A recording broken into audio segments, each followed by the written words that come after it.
अगर हम पांचवी आदत की बात करें तो वो आदत उन्होंने बताई है कि पहले समझने की कोशिश करें फिर समझे जाने की कोशिश करें। आपने आजकल ये बड़ी कॉमन लाइन है, आपने कई जगह सुनी होगी कि यार वो लोग मुझे समझने की कोशिश ही नहीं कर रहे, या मैं कितना समझाया वो समझा ही नहीं। या फिर कई सारे, अगर आप एक टीम लीडर है या सेल्स में है तो आपके टीम के लोग आपके पास आकर कहते होंगे कि सर मैंने उसको सब तरह से समझा के देख लिया लेकिन वो आदमी समझने को ही तैयार नहीं, वो समझ ही नहीं पाया या मैं उसे समझा ही नहीं पाया। दोस्त, सबसे बड़ी जिंदगी में ये गलती कभी नहीं करें। आपको बेहतर रिश्ते बनाने हो, आपको बेहतर बिजनेस खड़ा करना हो, आपको बेहतर कस्टमर रिलेशंस बनाने हो, आपको बेहतर सेल करनी हो, तो आपको ये फॉर्मूला यूज करना होगा कि पहले समझने की कोशिश करे फिर समझे जाने की कोशिश करे। क्योंकि आज के समय में हर आदमी यही चाह रहा है कि सामने वाला उसको समझे, और सबके सब यही चाह रहे हैं, इसलिए कोई भी एक दूसरे को नहीं समझ पा रहा है। लेकिन आपको अगर लाइफ में सक्सेसफुल होना है, एक प्रभावशाली व्यक्तित्व बिल्ड करना है, तो आपको ये करना होगा कि आपको पहले समझने की कोशिश करना है फिर समझाने की कोशिश करना है। आप हमेशा, क्योंकि देखिए सर, समझने के लिए सबसे बड़ा जो हथियार वो होता सुनना। और आज की तारीख में एक अच्छा श्रोता मिलना बड़ी मुश्किल से है, क्योंकि हम वैसे ही 15 सेकंड 30 सेकंड वाली जनरेशन में आ गए हैं, जहां हम किसी को 15 या 30 सेकंड में सुन ले तो हमें लगता है कि नहीं यार, मैंने पूरा वीडियो देखा है, बहुत ज़्यादा मैंने सुन लिया है। तो ऐसे में किसी को सुनना बड़ी मुश्किल है। तो आज की डेट में एक अच्छा श्रोता मिलना मुश्किल है। और सुनने की 5 स्टेज होती है, 5 स्टेज तक लोगों को सुनते हैं। 5 स्टेज आपके बीच में शेयर करूंगा। 5 लेवल है सुनने के, आपको तय करना है कि आप कौन से लेवल पर हो। सबसे पहला तो होता है कि नज़रअंदाज। कई बार लोग होता है कि जब उन्हें कोई कुछ सुनाने की कोशिश करता है, कुछ उन्हें बताने की कोशिश करते हैं, कुछ उन्हें समझाने की कोशिश करते हैं, वो सिरे से खारिज कर देते हैं, नज़रअंदाज कर देते हैं, क्लियरली दिखा देते हैं कि भैया मेरा कोई इंटरेस्ट नहीं है, मुझे सुनना ही नहीं है। तो सबसे पहला लेवल होता है नज़रअंदाज करना। दूसरा लेवल होता है झूठ मूठ सुनना। अब ये झूठ मूठ सुनना क्या होता है, इसमें लोग क्या करते हैं कि सुनते हैं नहीं, बस सुनने का दिखावा जरूर कर पाते हैं वो लोग। हाँ ठीक है, अच्छा, ओके, इस तरीके की बातें करते हैं और उन सामने वाले को ये जताने की कोशिश कर रहे हैं कि नहीं मैं सुन रहा हूँ। असल में वो सुन नहीं रहे होते हैं, सुनने का नाटक कर रहे होते हैं, झूठ मूठ सुनना जिसे हम कहते हैं। तीसरी चीज होती है चुनिंदा बातें सुनना।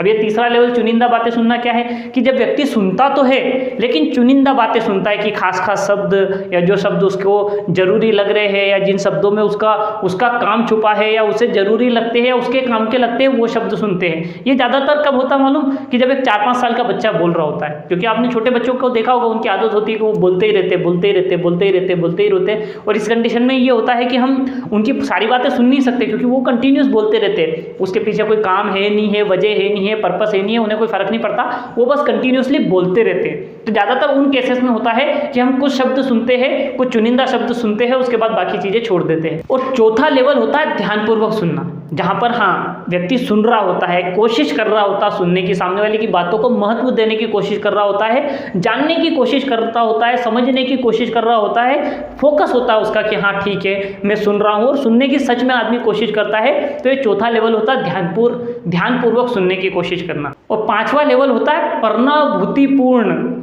सुनना, या फिर इसको एम्पैथिक लिसनिंग कहते हैं, जहां पर व्यक्ति सिर्फ सुन नहीं रहा होता, समझने की कोशिश कर रहा होता है, शब्दों के पीछे की भावनाओं तक पहुंचने की कोशिश कर रहा होता है।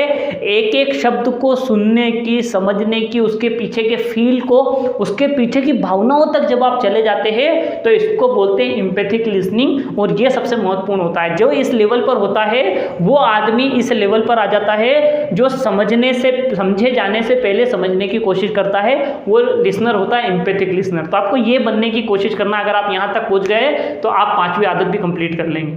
अब हम आगे की तरफ बढ़ के 6ठी आदत के बारे में डिस्कस करेंगे, जो है सिनर्जी का प्रयोग करें। सिनर्जी का प्रयोग करना क्या होता है, बहुत सिंपल वर्ड में इसको समझा देता हूं मैं आपको। जैसे फॉर एग्जांपल आपके हाथ में एक छोटी सी पतली लकड़ी का टुकड़ा दे दिया जाए, आपके हाथ में देंगे, आप उस लकड़ी के टुकड़े को क्या करेंगे, बड़ी आसानी से तोड़ देंगे। लेकिन अब अगर मान लो एक की बजाय 2 लकड़ी एक साथ आपको दे दी जाए, अब आपको थोड़ी ताकत बढ़ानी पड़ेगी, अपनी एनर्जी, अपनी एफर्ट्स ज़्यादा डालने पड़ेंगे आपको उसको तोड़ने के लिए। लेकिन अब अगर मान लो 3 लकड़ी दे दी जाए तो और एफर्ट्स और ताकत बढ़ेंगे, 4 लकड़ी दे दी जाए तो 5 लकड़ी दे दी जाए तो अब स्थिति ऐसी बनेगी कि आप अपनी पूरी ताकत, पूरी क्षमता, पूरी एनर्जी, पूरी एफर्ट्स भी डाल देंगे तो आप उसे तोड़ नहीं पाएंगे। ये होती है एक सिनर्जी प्रोसेस, जहाँ पर आपकी एफर्ट्स कई गुना बढ़ जाती है, जहाँ पर आपको इसको टैलेंट मर्जिंग आप बोल सकते हैं, या फिर कई सारी अलग अलग एबिलिटीज़ को एक जगह लाकर अगर आप उसे केंद्रित कर दिया जाए तो ताकत कई गुना बढ़ जाती है। तो ये इसका उपयोग आपको करना सीखना होगा। अगर आप बिजनेस इंडस्ट्रीज में हैं, आप मार्केटिंग में हैं, आप आप सेल्स में हैं, आप किसी प्रोफेशन में हैं, तो आपको ये तरीका है कि आप अलग अलग तरीके के टैलेंट्स को अगर एक जगह इकट्ठा करेंगे तो एक अकेला जो टैलेंट बनेगा वो कई गुना बेहतर और बड़ा बन सकता है। तो इसका उपयोग करना आपको सीखना होगा।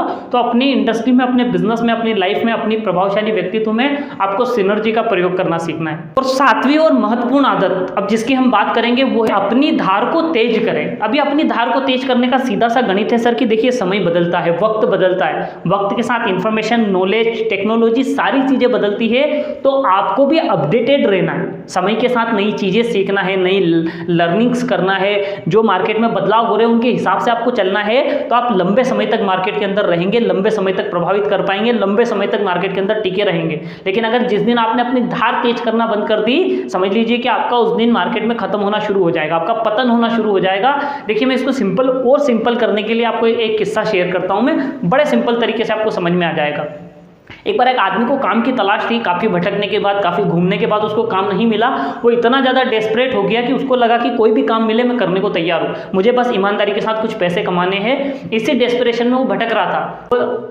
उसी दौरान वो एक जंगल से निकलता है तो देखता है कि जंगल के अंदर लकड़ी कटाई का काम चल रहा है। वो देखता है कि लकड़ी कटाई का काम सारे लोग कर रहे हैं, तो वहाँ के मालिक के पास जाता है और उससे कहता है कि साहब आप मुझे कोई काम दे सकते हो क्या? उसने कहा देखो हमारे पास कोई काम तो है नहीं, एक ही काम है लकड़ी काटने का, क्या तुम लकड़ी काट सकते हो? उन्होंने कहा मुझे कोई भी काम दे दो मैं काम करूँगा, बस मुझे ईमानदारी के साथ पैसे कमाने हैं। उस आदमी ने कहा ठीक है कोई बात नहीं, लकड़ी काटने का काम है, एक कुल्हाड़ी लो और लकड़ी काटना शुरू करो। भाई उस आदमी के हाथ में कुल्हाड़ी दे दी, उसने सुबह से काम करना शुरू करा और रात तक उसने तकरीबन 8 बड़े बड़े पेड़ काट कर गिरा दिए।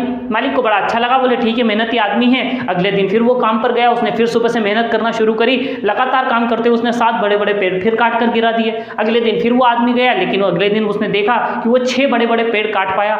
अगले दिन फिर वो सुबह काम गया, सुबह से फिर मेहनत पे लग गया, लेकिन अब आज के दिन वो 5 ही पेड़ काट पाया। मालिक को लगा कि यार ये आदमी आया था उस दिन बड़ा मेहनती था, बड़ा काम कर रहा था, अब ये काम क्यों नहीं कर पा रहा। मालिक ने समझने की कोशिश करी, लेकिन वो नहीं समझ पाया कि उस आदमी को परेशानी क्या है, क्योंकि वो देख रहा था कि वो कोशिश लगातार कर रहा था, एफर्ट डाल रहा था, वो मेहनत कर रहा था, लेकिन उसके पेड़ की गिनती कम होती जा रही थी। अगले दिन फिर वो आदमी गया, अगले दिन फिर उसने मेहनत करना शुरू करा, लेकिन अब वो मुश्किल से 3 पेड़ काट पाया।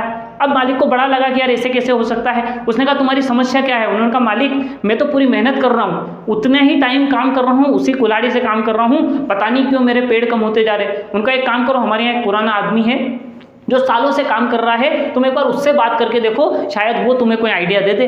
जब वो उस पुराने आदमी के पास गया, उसने सारी समस्या बताई कि पहले दिन इतने पेड़ कट गए थे, धीरे धीरे मेरी परफॉर्मेंस गिरती जा रही है और मैं पेड़ नहीं काट पा रहा हूँ। उस आदमी ने उससे पूछा, उन्होंने एक बात बताओ, नीचे बैठो और मुझे एक बात का जवाब दो, तुमने अपनी कुल्हाड़ी की धार तेज करी बीच में? उनका कुल्हाड़ी की धार तेज करी? बोले नहीं ऐसा कुछ नहीं। बोले मैं पेड़ काटने में इतना व्यस्त हूँ, मेरे पास कहाँ टाइम कुल्हाड़ी में धार तेज करने का, मैंने तो नहीं की। बोले देखो मैं भी यहाँ कई सालों से काम कर रहा हूँ और मेरी एक आदत है कि जब भी मैं एक पेड़ काटने के बाद 2 मिनट का गैप लेता हूँ, 2 मिनट का आराम लेता हूँ और उस 2 मिनट के समय में मैं अपनी कुल्हाड़ी की धार तेज करता हूँ, ताकि अगला पेड़ काटते समय मेरी कुल्हाड़ी में धार होगी तो बड़ी आसानी से पेड़ कट जाएंगे। और जब उस आदमी को एक बार ये बात समझ में आ गई, उसने वही टेक्निक यूज़ करना शुरू करी कि वो भी हर पेड़ काटने के बाद 2 मिनट का आराम लेता और उसको अपनी कुल्हाड़ी की धार तेज करता और वापस उसकी परफॉर्मेंस बढ़ गई। दोस्त आपको भी तो यही करना है लाइफ में। आपकी कुल्हाड़ी कहाँ है? आपका माइंड, इसे आपको शार्प करना है, इसकी धार तेज करना है, इसके सही इन्फॉर्मेशन इसको देते रहना है। अगर आप इसकी धार तेज करते रहेंगे तो यकीन मानिए कि आपकी परफॉर्मेंस कभी नहीं गिरेगी। तो ये 7वीं आदत है दोस्त, हमने कोशिश करी सिंपल और साधारण वर्ड में कम से कम समय में आपको पूरी इन्फॉर्मेशन, पूरी जानकारी देने की। अगर आपको चीजें अच्छी लगी, हमारी बुक समरी बेहतर लगी, तो आप इस वीडियो को लाइक करिए और लोगों के साथ शेयर करिए।